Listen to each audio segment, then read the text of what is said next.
bwana, niko na Paplo Mnyamwezi kabisa hapo kama mnavyotuona, au sio? Huyu hapa ameni-inspire. Unajua kuni-inspire? Oya mwanangu, niwe ndo saga zake. Oya vipi? Shwari na kweje? Fresh kama kawa? Kama kawa niambie. Fresh DJ Kevi hapa. Live. Nani jina? Naitwa Musa. Mzee nimependa lasi yako, vipi? Kama kawa, kwa ukifika dau tunaweza tukaongea. Eti live. Kwa hiyo vipi unakata unamuuzia au sio? Nakata namuuzia kama kawaida akifika dau.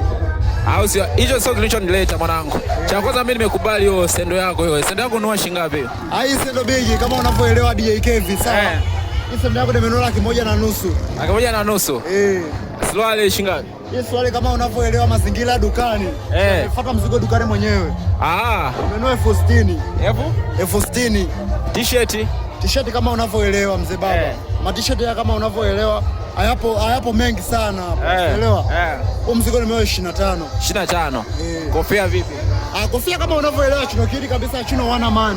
Blandi hapa, blandi hapa. Kama unavyoelewa. Hii hapa blandi. Hiyo kofia nimenunua 30,000. 30,000. Sawa. Jumla unaweza kusema umetupia shilingi ngapi jumla kwa haraka? Kwa jumla hapa kaka. Ukifuatilia mazingira. Nimetumia 1,000,000 na 2,80,000. 2,80,000. Oya kwa haraka hapo akili mkichwa, au sio? Ametumia 2,80,000 au sio? Oya fresh nigga sana mwanangu, ametisha sana. Nataka niujue tu maunyama yake, au sio?